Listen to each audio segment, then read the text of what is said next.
J'appelle, tu les vois calmes. Mais c'est difficile d'être calme quand tu joues à la batterie. Donc, tu peux me dire que tu es calme, tu es timide. Mais quand quelqu'un joue le beat à la batterie, ça demande que tu sois moins calme. Et il vient de Laval, le frère Daniel Migisha.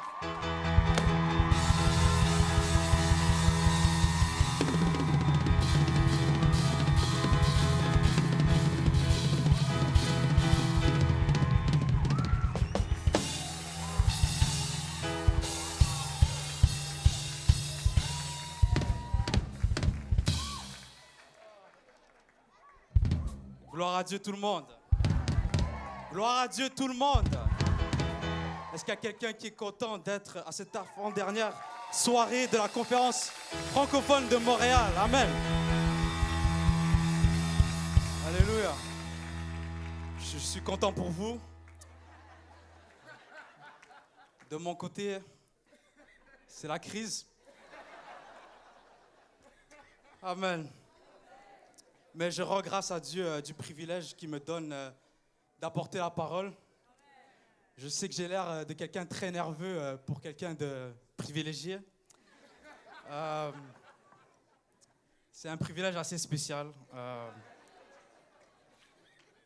En tout cas, nous allons aujourd'hui aller dans le livre de Deutéronome, chapitre 30, verset 19. C'est un passage que je pense que beaucoup d'entre vous connaissent déjà. Je lis au nom de Jésus. Aujourd'hui à témoin contre vous le ciel et la terre. J'ai mis devant toi la vie et la mort, la bénédiction et la malédiction. Choisis la vie afin que tu vives, toi et ta postérité. Amen. Bonsoir, vous pouvez vous lever. Donc, dans ce passage, nous présente deux options. Et bien que le choix paraisse évident, il rajoute quand même cette recommandation: choisis la vie afin que tu vives. Et pourtant, en effet, sans trop réfléchir, si je vous mets le choix entre la vie et la mort, la malédiction et la bénédiction, ou même la richesse et la pauvreté, sans trop y réfléchir, le choix est évident. Amen. Et le choix est évident et ne semble pas être un dilemme. Pourtant, nous savons que beaucoup dans le monde d'aujourd'hui ne choisissent pas la vie, car nous savons que Jésus est le chemin, la vérité et la vie. Amen. On pourrait se poser la question pourquoi? Et si je pourrais donner un titre à ce court message, ça serait « Choisir, c'est renoncer ». Amen. Choisir, c'est renoncer.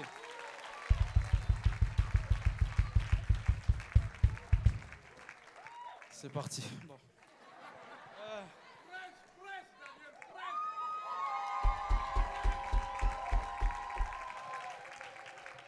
Amen, amen. Chaque jour, nous prenons des décisions et chaque jour, nous faisons des choix, que ce soit pour des choses banales ou pour des enjeux importants. Et ce sont ces séries de choix quotidiens qui rendent nos vies ce qu'elles sont et ce qu'elles peuvent devenir. Amen. Par définition, un choix veut dire prendre l'un de préférence à l'autre. Amen. Ceci implique qu'en choisissant l'un, on renonce à l'autre. Amen. Je pourrais vous donner un exemple. Bon, j'ai pas eu beaucoup de temps pour préparer le message, excusez mon exemple. J'en ai pas vraiment un en tête là, mais...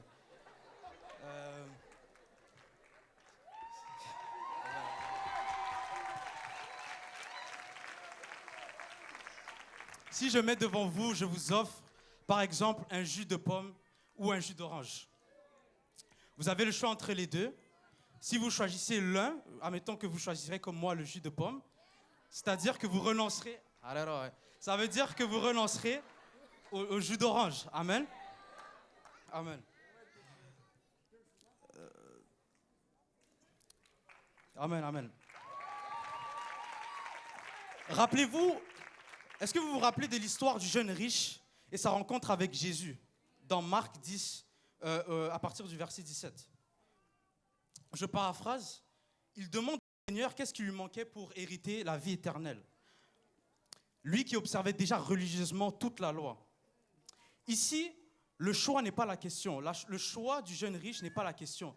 Il est clair qu'il veut la vie éternelle. Amen. il ne veut pas finir ses jours dans les tourments. Son choix est clair. Mais vous voyez, dans la réponse du Seigneur, ça a révélé qu'il n'était pas prêt à vendre tout ce qu'il avait. Amen. Il avait son choix de définir, mais il n'était pas prêt à renoncer à quelque chose. Amen. Amen. Ainsi, le choix est toujours évident, mais c'est ce à quoi on doit renoncer qui crée un dilemme.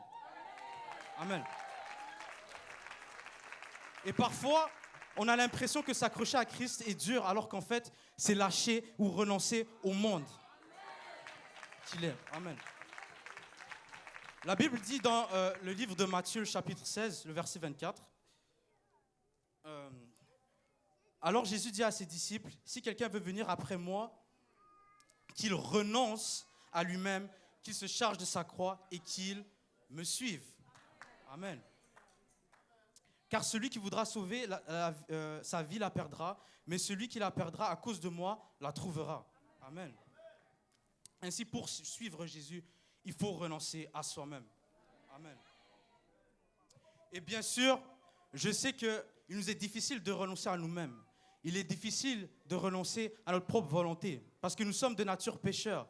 Et nous sommes toujours, c'est difficile de renoncer à la mort pour choisir la vie, afin que nous vivions. Parce que nous sommes toujours attachés à la mort du péché. Amen.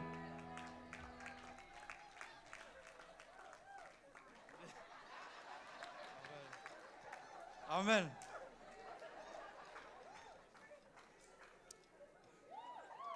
Comme beaucoup ont déjà dit, Dieu nous aime. Amen. Et plus que ça, Dieu nous a choisis. Amen.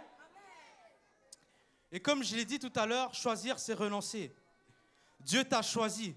C'est pourquoi il a renoncé à lui-même en allant mourir à la croix. Amen.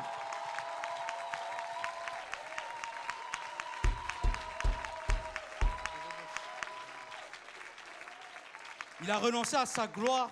Il a mis sa gloire de côté. Il s'est fait chair et a accepté le châtiment du péché qui est la mort. Il n'a point commis de péché, mais il l'a fait pour notre salut. Amen. Amen.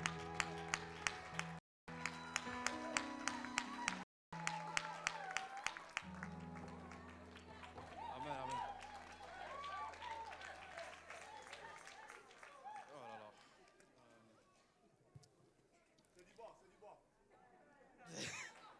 Ok, comme je l'ai dit, Dieu t'a choisi et il s'est renoncé à lui-même. Amen. La Bible dit dans le livre de Tite, le chapitre 2, au verset 12, « Car la grâce de Dieu, source de salut pour tous les hommes, a été manifestée. » C'est ce que je disais tout à l'heure. Et elle nous enseigne à renoncer à l'impiété et au convoitisme mondain et à vivre dans le siècle présent selon la sagesse, la justice et la piété. Et alors qu'il est difficile de renoncer à la mort du péché, car nous sommes des êtres non seulement mortels, mais aussi par implication pécheurs. Le même esprit qui a ressuscité des morts, Jésus, peut habiter en nous et nous ressusciter aussi de la mort du péché. Amen. La Bible dit dans le livre de Romains, au chapitre 8, verset 11, « Et si l'esprit de celui qui a ressuscité Jésus d'entre les morts habite en vous, celui qui a ressuscité Christ d'entre les morts rendra aussi la vie à vos corps mortels par son esprit qui habite en vous. » Amen. Ainsi, choisir, c'est renoncer. Dieu t'a choisi. Et c'est maintenant à ton tour de le choisir.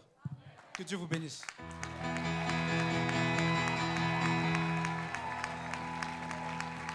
Alléluia, alléluia. Alléluia. Alléluia. Il y en a qui ont renoncé à la timidité. Alléluia. Et le dernier, sans plus tarder.